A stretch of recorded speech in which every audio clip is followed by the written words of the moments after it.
Puluhan remaja terjaring razia.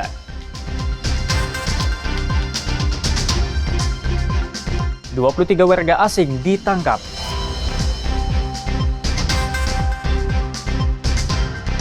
Juma Jokowi jadi destinasi wisata.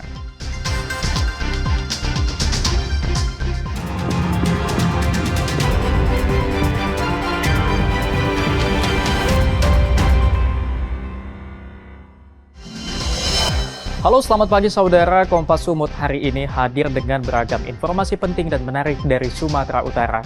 Selain 3 sorotan tadi, sejumlah informasi lain akan kami sajikan dalam Kompas Sumut. Bersama saya Emir Syapurba, inilah Kompas Sumut selengkapnya di Kompas TV, independen terpercaya.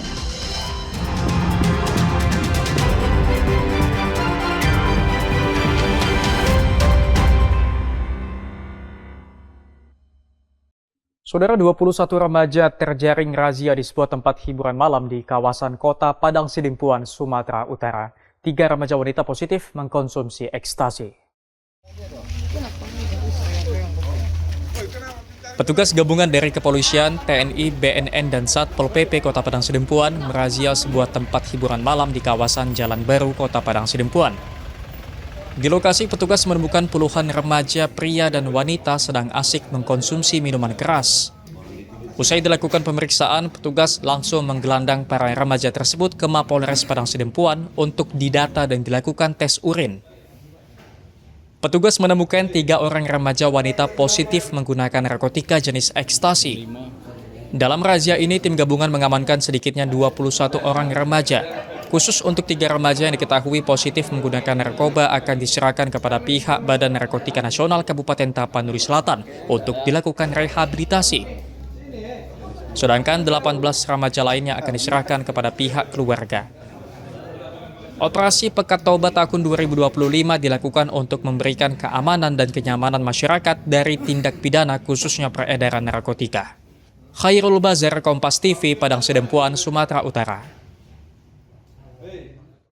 Saudara, 4 sindikat pengedar narkoba diringkus polisi, 2 diantaranya suami istri. Pelaku menyimpan 100 kg sabu di sejumlah tempat termasuk di dalam dinding mobil.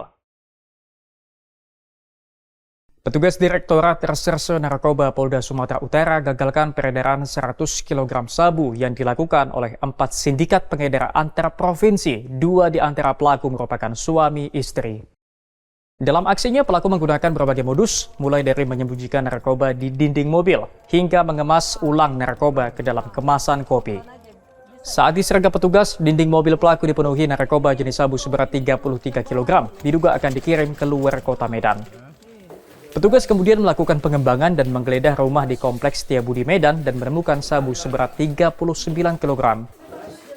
Pengembangan selanjutnya, petugas menangkap sepasang suami istri di Provinsi Banten. Dari tangan suami istri ini, petugas menyita 28 kg sabu sehingga total narkoba dari 4 tersangka seberat 100 kg. Direktur Reserse Narkoba Polda Sumatera Utara, Komisaris Besar Polisi Jian Kalavin Simanjuntak mengungkapkan pelaku juga mengemas ulang narkoba ke dalam kemasan kopi untuk menggelabui petugas. Pelaku tercatat sudah berulang kali mengirimkan narkoba ke sejumlah daerah di Indonesia. Yang mengendarai adalah tersangka ketiga dan keempat yang pasangan suami istri yang saya jelaskan tadi. Kemudian di bulan April 2025 telah berhasil mengirimkan 28 kg dengan tujuan Jakarta yang diantar juga oleh tersangka 3 dan 4 pasangan suami istri. Dan yang terakhir, yang keempat adalah 33 kg sabu yang berhasil kita amankan pada saat penangkapan tersebut. Tersangka CT mendapatkan upah dari DPO setidak-tidaknya 80 juta rupiah. Kini 4 pelaku terancam dipenjara lebih dari 5 tahun atau maksimal dapat dihukum dengan hukuman mati karena dijerat dengan Undang-Undang Nomor 35 Tahun 2009 tentang narkotika. Ferry Irawan, Kompas TV, Medan, Sumatera Utara. Saudara, Polda Sumatera Utara meringkus ribuan pelaku aksi premanisme yang kerap meresahkan warga di sejumlah kabupaten kota di Sumatera Utara. Para preman ini diamankan petugas dalam operasi Pekat Toba. Sebanyak 1.130 preman diamankan polisi yang menggelar operasi Pakatoba selama 14 hari terakhir. Para preman ini ditangkap di sejumlah kabupaten kota yang ada di Sumatera Utara. Mereka ditangkap dalam 954 kasus berbeda dalam operasi serentak yang dilakukan oleh Polda Sumatera Utara bersama jajaran Polres. Selain kerap meresahkan warga dengan cara memeras, pelaku aksi premanisme ini juga terindikasi kerap melakukan pemerasan terhadap pelaku usaha dengan berkedok ormas. Preman-preman yang ditangkap dan terbukti secara pidana melakukan pelanggaran hukum kini ditahan di Polres dan Polda Sumatera Utara. Sedangkan yang tidak terbukti melakukan tindak pidana melakukan pelanggaran hukum akan dilakukan pembinaan untuk kemudian dikembalikan ke pihak keluarga. Wakapolda Sumatera Utara Brigadir Jenderal Polisi Rauni Samtana mengungkapkan dari 1.130 preman yang ditangkap, 178 diantaranya dilanjutkan proses hukumnya. Beberapa dari mereka yang ditahan dan proses hukumnya dilanjutkan merupakan anggota ormas yang melakukan pemerasan dan memiliki senjata tajam.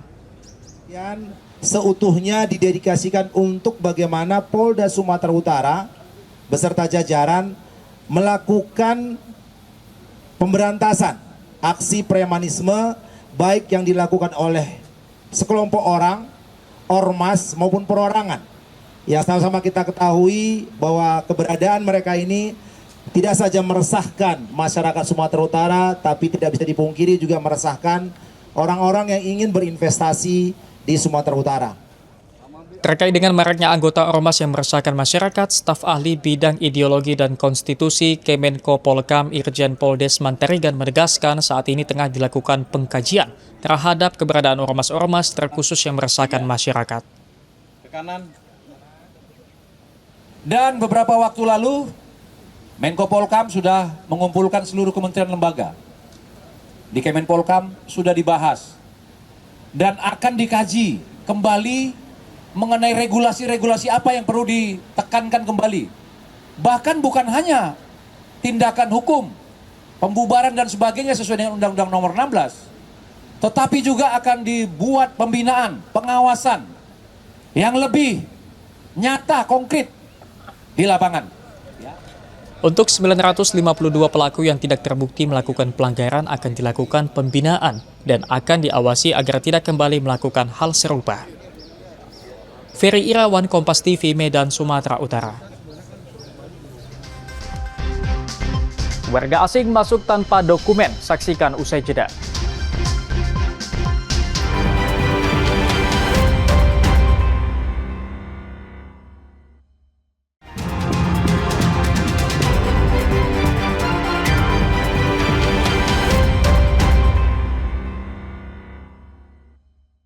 Masih bersama saya Emir Syapurba dalam Kompas Sumut. Saudara, puluhan warga asing asal Bangladesh ditangkap petugas imigrasi. Mereka masuk ke Indonesia tanpa dokumen sah dari Malaysia ke Provinsi Aceh. Petugas imigrasi kelas 1 Medan mengamankan 23 pria asing asal Bangladesh. Puluhan warga asing ini menyelinap masuk dari Malaysia ke Provinsi Aceh dan menuju Sumatera Utara. Mereka diamankan Sabtu malam tanggal 17 Mei berlokasi di Hotel Kecamatan Pancur Batu, Kabupaten Deli Serdang, Sumatera Utara. Dari hasil pemeriksaan, seluruh WNA tidak memiliki dokumen perjalanan dan izin tinggal seperti paspor ataupun visa yang kemudian diamankan ke ruang detensi imigrasi kelas 1 Medan. Menurut Kepala Bidang Teknologi Informasi dan Komunikasi Imigrasi kelas 1 Medan, Reni Elizabeth Munte, warga Bangladesh tersebut berencana akan kembali ke negaranya dan mereka hanya menjadikan Indonesia sebagai negara transit. Imigrasi belum mengetahui motif proses perjalanan WNA ini. Mereka masuk dari Aceh, kemudian mereka tinggal di sebuah hotel untuk nanti rencananya mereka akan kembali ke negaranya. Berarti jalur laut ya? Kenapa? Jalur laut. Betul. Dengan keterangan dari keterangan mereka menggunakan kapal-kapal kecil. Ibu, itu kan kembali ke negaranya, kenapa memilih transit di Indonesia, Bu? Itulah yang masih harus kita dalami. Kita juga belum tahu nih modusnya, motifnya seperti apa, mengapa perjalanan mereka bisa sampai di sini. Tapi untuk informasi itu kami masih mendalaminya. Pihak imigrasi menghimbau kepada masyarakat agar segera melaporkan keberadaan orang asing yang mencurigakan. Roganda Malau, Kompas TV, Medan, Sumatera Utara. Saudara, 3 orang remaja tenggelam saat mencari ikan di pelabuhan feri Danau Toba, Kabupaten Samosir. Ketiganya ditemukan meninggal dunia diduga akibat kesulitan mendapat ruang bernafas di dalam air. Warga di pelabuhan feri Danau Toba dikejutkan dengan tenggelamnya 3 orang remaja pencari ikan di pelabuhan feri Danau Toba, Onan Runggu, Kecamatan Onan Runggu, Kabupaten Samosir. Awalnya 5 orang remaja datang ke pelabuhan untuk mencari ikan menggunakan senapan tombak ikan atau speargun pada Sabtu malam. Salah seorang remaja, Brian Samosir, berusia 18 tahun, mengawali penyelaman mencari ikan, namun 1 jam ia tidak kunjung muncul. Kemudian rekannya Aldi Samosir dan Riguel Hutagaul mencari Brian dan menyelam menggunakan senter untuk penerangan. Naas ketiganya tak kunjung muncul ke permukaan sehingga teman korban melapor ke Polsek Onan Runggu. Koordinator Possar Parapat Danau Toba kemudian mencari korban dengan menggunakan alat Eagle Eye. 5 orang penyelam yang turun berhasil menemukan ketiga korban pada siang hari. Korban ditemukan di kedalaman 3 meter lebih. Karena airnya gampang keruh, jadi kami lakukan 3 tahap supaya korban cepat ditemukan dan dievakuasi. Dan ketiga korban tadi akhirnya berhasil dievakuasi. Yang terakhir itu pukul 15.50 atas nama Aldi Samosir. Dengan ditemukannya semua korban telah diketemukan dan dilarikan ke puskesmas dan diserahkan ke keluarga korban. Pencarian sempat terkendala karena air di lokasi mudah keruh. Ketiga korban diduga meninggal akibat kesulitan mencari ruang bernafas di dalam air di saat air Danau Toba sedang naik. Jenazah korban langsung dibawa ke Puskesmas Onan Runggu dan selanjutnya diserahkan ke pihak keluarga. Armendo Sinaga, Kompas TV, Samosir, Sumatera Utara. Saudara, Universitas Sumatera Utara akan mengelola sampah sendiri untuk dijadikan kompos dan bahan bakar. Ditargetkan tahun ini tidak ada lagi sampah yang keluar dari lingkungan universitas. Saat ini Universitas Sumatera Utara telah menguji dan meneliti pengolahan sampah organik dan anorganik menjadi kompos dan bahan bakar. Dengan alat pengolahan sampah terpadu buatan mereka, sampah organik diproses menjadi kompos dan pengembangan maggot yang terintegrasi dengan peternakan. Sedangkan sampah anorganik akan didaur ulang menghasilkan biji plastik dan melewati proses pemanasan pirolisis untuk menghasilkan bahan bakar sehingga dapat digunakan untuk insinerator.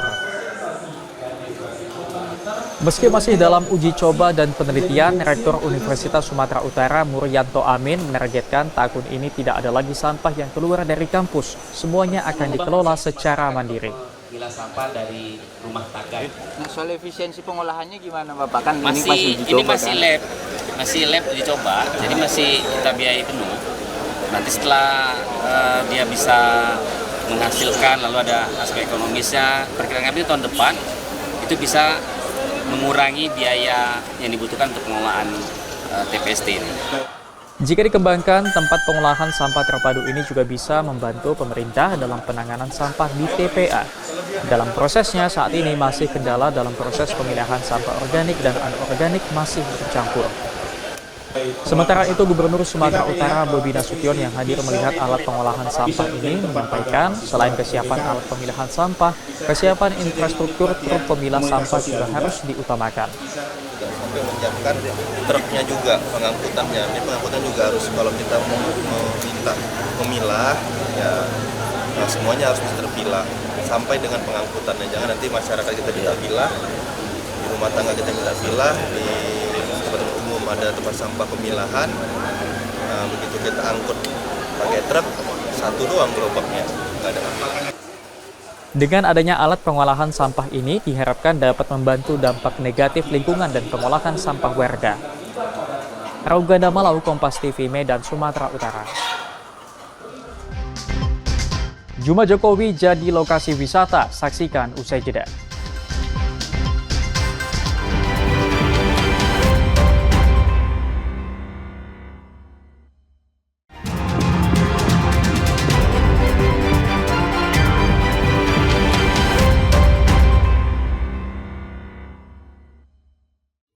Masih bersama saya, Emir Syapurba dalam Kompas Sumut. Saudara terdorong rasa prihatin dengan pendidikan anak-anak pesisir, sekelompok mahasiswa dan pelajar membuka sanggar rumah edukasi di Desa Bagan Percut, Kabupaten Deli Serdang. Di sini, anak-anak putus sekolah diajarkan membaca dan menulis. Sebuah bangunan terbuka tanpa dinding di Dusun 19, Desa Bagan Percut dijadikan sanggar rumah edukasi anak pesisir. Di sini, ratusan anak-anak yang mayoritas putus sekolah berkumpul untuk belajar membaca dan menulis di setiap akhir pekan. Tidak hanya anak-anak putus sekolah, sejumlah siswa sekolah dasar yang membutuhkan pendampingan dan pembelajaran ikut menjadi peserta. Sanggar Rumah Edukasi Anak Pesisir yang dibangun pada Juni tahun 2022 berawal dari keprihatinan sejumlah relawan yang terdiri dari mahasiswa dan pelajar melihat banyaknya anak-anak di pesisir yang minim literasi. Untuk semakin menarik minat anak-anak, sesekali para relawan mengajak anak-anak untuk berdiskusi atau belajar membaca di atas kapal milik nelayan.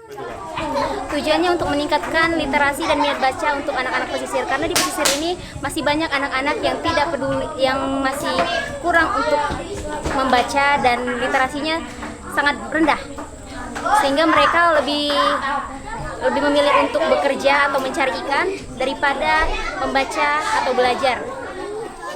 Warga di sekitar Sanggar Rumah Edukasi Anak Pesisir mengaku sangat terbantu dalam meningkatkan kemampuan pendidikan anak-anaknya.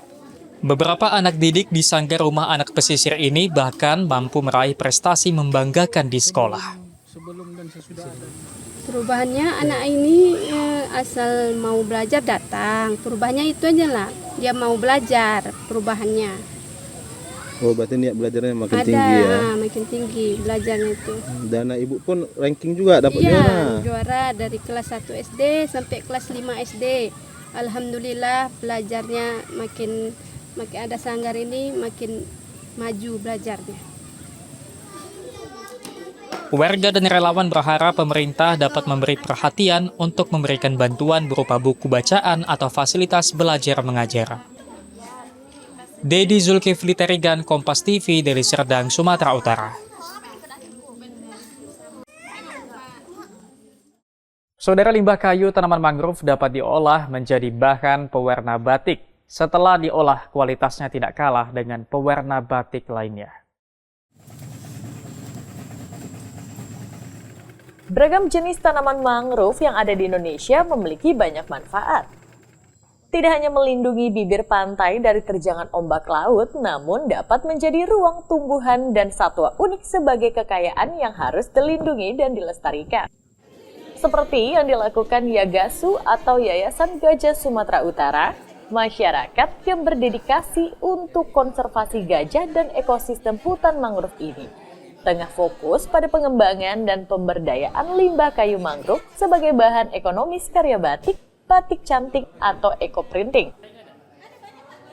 Berbagai jenis limbah kayu mangrove yang cukup banyak di Indonesia dapat diolah hingga bernilai ekonomis. Namun dalam pengolahannya tetap menerapkan kelestarian. Hamida, salah seorang perajin batik limbah kayu mangrove, mengatakan batik mangrove tidak kalah kuat kualitasnya dengan batik yang ada selama ini. Harga pun cukup bersaing, bahkan mampu memperkaya jenis batik di Indonesia. Dalam kreativitas membuat corak dan motif, batik mangrove ini tidak menggunakan bahan kimia. Walau warna dari limbah kayu mangrove tidak secerah batik umumnya, namun batik mangrove ini tidak mudah pudar. Sebenarnya membuat batik mangrove ini sama ya seperti mangrove seperti batik-batik yang lain ya. Cuman bedanya nanti di proses pewarnaan. Karena pewarnaan itu kita menggunakan limbah kayu mangrove itu nanti kita rebus sampai mengeluarkan warna. Itulah nanti yang dijadikan sebagai pewarna batik, pewarna kayunya gitu. Jadi kalau prosesnya itu sama, ada nanti dia menggambar, mencanting, kita ada nanti proses pengecapan. Saat diproduksi, batik mangrove tidak hanya dipasarkan di Sumatera Utara, namun kini sudah sampai juga ke Jakarta. Batik mangrove ini disebut unggul dalam pelestarian lingkungan karena bahannya tidak mencemari lingkungan dan bahan bakunya cukup banyak di tanah air. Tim Liputan Kompas TV, Medan, Sumatera Utara. Saudara, Juma Jokowi yang berada di Desa Liang Melas Datas, Kabupaten Karo kini menjadi lokasi wisata baru bagi warga. Bukit seluas 2 hektar ini akan dikembangkan oleh 6 desa di sekitar lokasi. Juma Jokowi merupakan patung atau tugu Presiden ke-7 yang dibangun warga sebagai bentuk ucapan terima kasih atas pembangunan jalan di Desa Liang Melas Datas. Biaya pembangunan Juma Jokowi ini ditaksir sekitar 2,5 miliar rupiah. Biaya tersebut diperoleh dari swadaya masyarakat. Warga dari 6 desa yang berada di sekitar Juma Jokowi ini membangun tugu di atas bukit sebagai bentuk terima kasih. Karena Presiden Jokowi pada masa itu langsung turun ke lokasi untuk melihat dan memperbaiki jalan rusak. Di mana jalan sepanjang 32 km tersebut merupakan akses yang sangat dibutuhkan warga sebagai transportasi saat panen jeruk dan berbagai hasil pertanian. Evendra Sembiring, salah satu pencetus Juma Jokowi, menjelaskan progres pembangunan keseluruhan sudah 80%, taman 70%, sedangkan untuk tugu telah selesai 100%. Kedepannya, warga 6 desa akan bahu-membahu membangun lokasi ini dengan berbagai UMKM, sehingga warga terus dapat mengingat sejarah Juma Jokowi. Jadi ini terkhusus ini kan ke depan lokasi ini kita harapkan menjadi tempat agrowisata, tujuan wisata.